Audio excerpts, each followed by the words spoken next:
profilnya dulu Bu. Profilnya dulu ya Pak.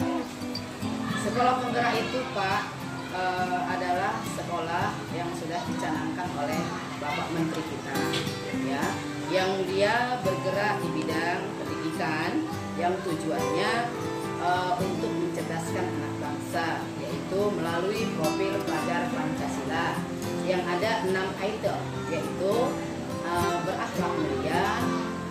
Boleh saya nggak keluar urut ya Pak ya? Berakhlak mulia, bagaimana berakhlak, peraturan yang asal, kemudian mandiri, kemudian bergotong royong, kemudian dia berpikiran kritis, bernalar kritis, kemudian dia berglobal, berkebudayaan global. Berkebudayaan global. Nah, itu semua mengarah kepada siswanya. Nah, sebagai guru kami mengajak, mengarahkan anak-anak itu bagaimana untuk mempedomani, bagaimana untuk menjalankan pembelajaran yang sudah dicanangkan oleh pemerintah. Tadi ada satu Pak ketinggalan, adalah kewirausahaan. Nah, jadi kami di sekolah ini keenam yang sudah diberikan oleh pemerintah sebagai poin yang untuk salah satu daripada program penggerak tadi, kami sebagai sekolah sudah memberikan atau sudah melaksanakan. Yang pada saat ini tahap pertama adalah kelas 1 dan kelas 4 yang didampingi oleh guru komite pembelajaran, yaitu terdiri dari guru kelas 1, guru kelas 2, guru kelas 4, dan guru bidang studi agama dan guru bidang studi PJOK. Tentang mekanisme untuk mencapai menjadi sekolah penggerak itu apa saja? Kalau untuk mekanisme untuk mencapai sekolah penggerak itu Pak terlalu boleh dikatakan berat. Kita mau perjuangan ya? Iya, kita punya perjuangan di situ Pak, karena pemerintah bukan menunjuk atau bukan menunjuk, bukan mengenalkan ataupun karena kita siapa, bukan. Dia mau yang bermutu, pemerintah mau yang benar-benar bertanggung jawab. Pemerintah berusaha agar pendidikan itu berkesinambungan seperti itu. Jadi kepala sekolah ini dibebaskan untuk testing lah katakan ataupun ujian, yang pada saat itu ada 5.000 kepala sekolah yang ikut tes. Tetapi yang lulus pada saat itu hanya 2.500 se-Indonesia. Nah, jadi kami Kabupaten Asahan ada lulus hanya 10 orang. 10 orang terdiri dari SD negeri dan swasta. Nah, itu ada beberapa kecamatan, kalau saya tak silap kisaran timur adalah SD 010086 Selawan, inilah yang saya pimpin. Kemudian dari Sungai Payang, kemudian dari Pulau Rakyat ada 3, kemudian dari kisaran barat ada SD swasta Metria Wira dan SD negeri yang dipimpin oleh Pak Hendro. Nah, kemudian lagi ada dari Bandar Bulu yang dipimpin oleh Pak Painwin. Kami ada 10 Pak. Itu yang untuk PSP tahap pertama. Di program sekolah penggerak itu kan ada salah satu itu ya, program inti kurikulum Merdeka Belajar. Coba tentang penjelasan itu tentang apa sih itu kurikulum Merdeka Belajar itu seperti apa? Oke Pak, ya sepengetahuan saya, ya mohon maaf mana tahu ada kesalahan saya dalam berbicara untuk kurikulum Merdeka. Ini kurikulum Merdeka ini dicanangkan pemerintah adalah untuk memerdekakan pendidik ataupun yang dididik tidak terlalu diintimidasi Pak. Ya nggak ada istilah paksa di situ. Kita membiarkan mereka bagaimana cara pandang mereka untuk belajar lebih positif lagi. Dan guru hanya mengarahkan, memberikan bimbingan sesuai dengan visi dan misi sekolah mereka. Nah tujuannya hanya memang untuk mencerdaskan anak bangsa tadi.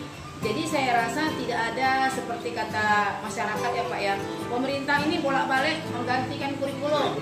Nah itu nggak bahasa Pak, itu bukan bahasa seorang pendidik.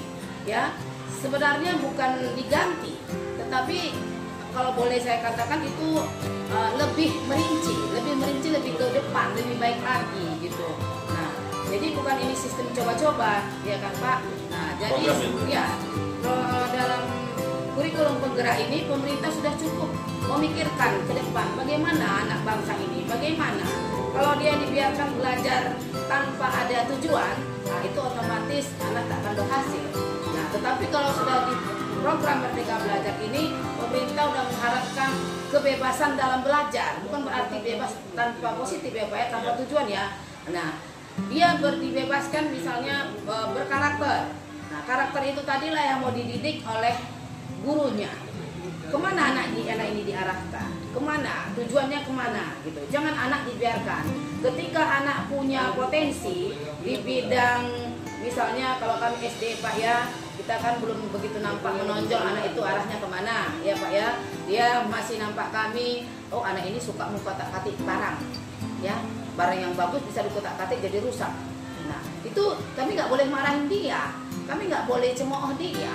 Ya mungkin dari pembelajaran itu dia dapat, dia mengerti ini bahan alat apa, ini apa, dia lebih paham. Nah disitulah guru masuk untuk menjuruskan kemana arah anak ini tadi lebih menonjol, dominan lebih kemana dianya. Jadi kalau di SD ini Pak belum begitu nampak. Nah ketika dia nanti masuk ke sekolah lanjutan pertama, mungkin di situ guru lebih paham lagi. Apalagi sudah masuk ke SLTA. Nah maka masuklah dia misalnya ke bagian sekolah SMK ya Pak ya sekarang ya. Nah kejuruan, jadi dia belum menjuru. Itulah tugas guru Pak. Bukan memaksakan anak, kau harus begini, kau harus begini, tidak. Itu adalah tindakan yang salah. Diberi tugasan kepada iya. kemana ya? Iya. Saya nggak bahasa formal kali ya Pak ya. Saya berbahasa hanya sebatas bahasa pendidik di SD ya. Tetapi mudah-mudahan orang paham apa yang saya katakan tadi. Yang jelas pemerintah memberikan yang terbaik untuk anak bangsa. Mantap. Tentang kesiapan dan persiapannya terkhusus sekolah ini untuk Oke Pak, baik Pak. Kami di sekolah ini sudah mempunyai korps namanya kurikulum ya Pak ya. Kurikulum operasional sekolah penggerak. Nah, kurikulum sekolah penggerak. Nah, jadi di kurikulum ini sudah tertuang apa-apa yang akan kami programkan di tahun ajaran baru. Nah, tetapi karena sudah berjalan tahun ajaran 2021 dan 2022 untuk kelas 1 dan kelas 4 ini sudah bekerja, sudah memberikan pelajaran kepada siswa, sudah melakukan praktik baik. Ada di situ nanti katanya praktik baik Pak, berbagi praktik baik. Nah itulah yang kami berikan kepada siswa sehingga siswa paham. Contoh, kami kutip dari atau kami ambil tema dari kewirausahaan. Kewirausahaan ini kami ambil untuk di kelas 4. Kelas 1 kami ambil pelajaran berkelanjutan. Nah, contoh untuk kelas 1 yang tindak lanjut ini Pak, kami kelas 1 kami mengharapkan mereka bisa memilah mana sampah organik, mana sampah non organik. Itu kan tidak batas di kelas 1 kan Pak. Itu berkelanjutan sampai dia dewasa, sampai dia kemanapun dia tetap paham mana namanya sampah. Itulah yang kami terapkan kepada siswa kelas 1 dan berkebinekaan global. Nah, ini sudah kami praktekkan Pak. Kami sudah membuat acara itu di sekolah ini. Sudah. Itu kami buat dalam acara bazar. Nah, itu kelas 1. Jadi di berkebinekaan global ini anak-anak kami suruh memakai pakaian adat tetapi tidak dipaksa. Kami undang orang tua, siapa yang bersedia memberikan ataupun ikut serta untuk mengikut anak-anaknya. Misalnya dia sukunya Jawa, oh kamu pakaian Jawa, boleh kami ikut. Dia suku Minang, boleh pakai Minang, suku Batak, begitu dan seterusnya. Sehingga anak-anak itu mengenal dia suku dari mana. Oh dengan pakaianku ini rupanya aku suku Jawa, dengan pakaianku ini aku suku Batak. Tetapi bukan berarti orang Batak harus pakai baju Batak. Boleh juga orang Batak berpakaian Jawa. Kenapa? Situlah kebebasan tadi kami buat.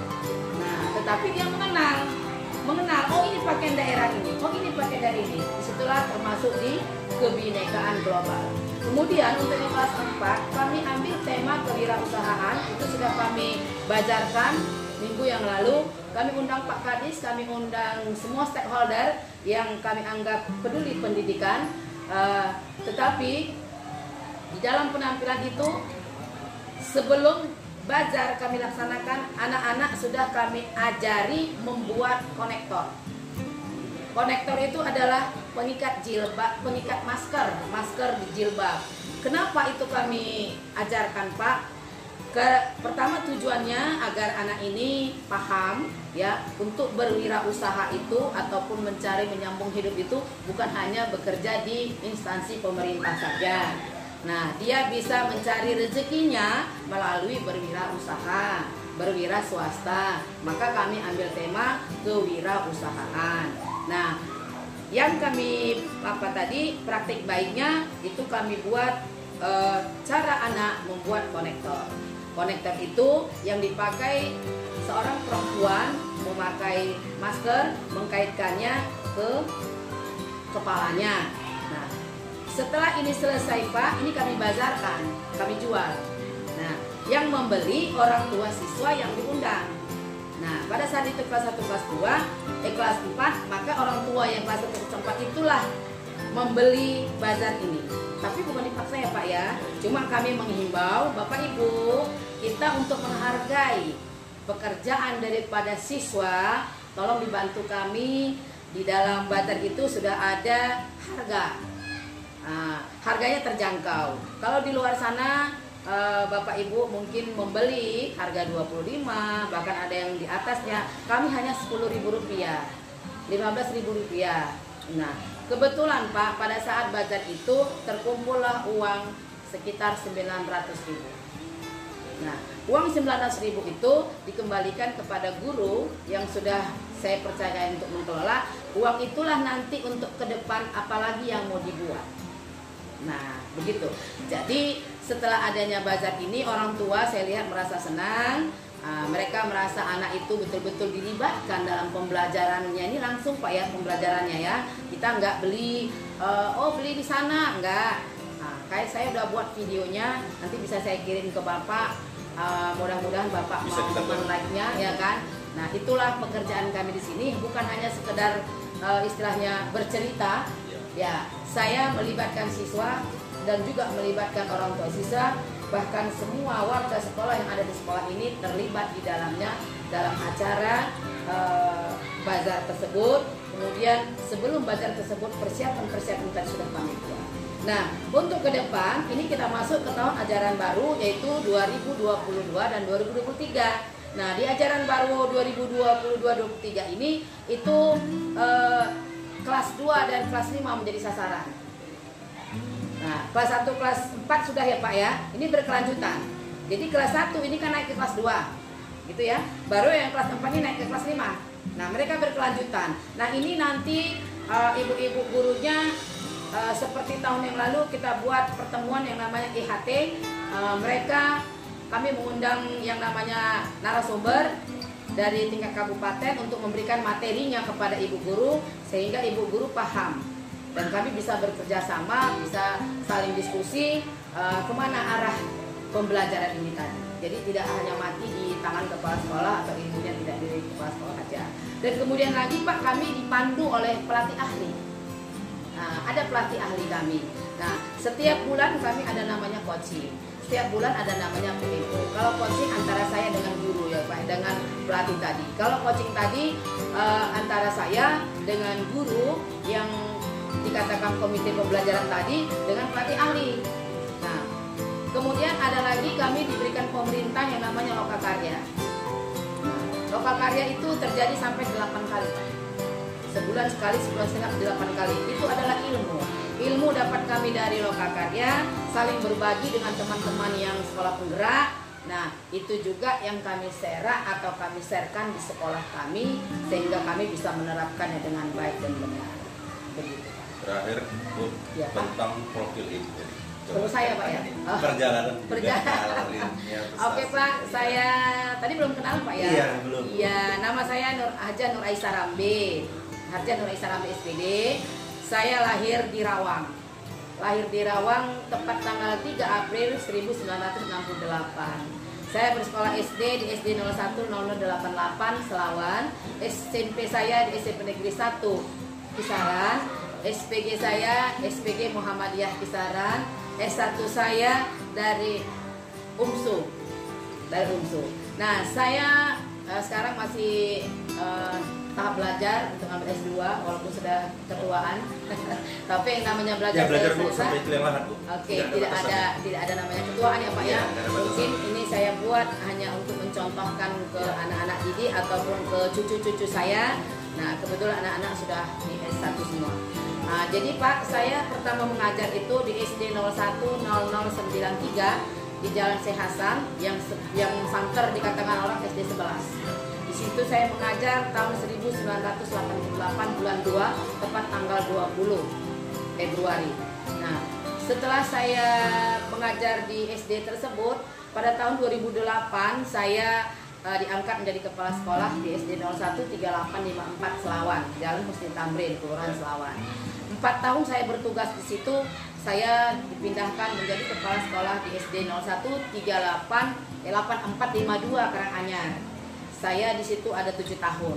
Setelah di situ saya dipindahkan ke SD 4 tanggal 1 bulan 2 2020 sampai saat ini.